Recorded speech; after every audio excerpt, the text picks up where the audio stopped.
Video is for my friends who wanted me to show videos of me playing with my water slime.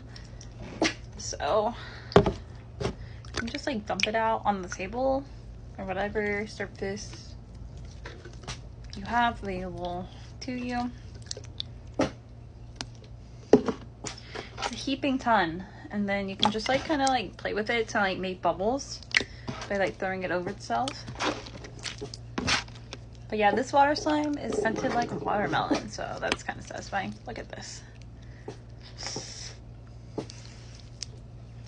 And it pretty much like stays together in one glob, so that's pretty good.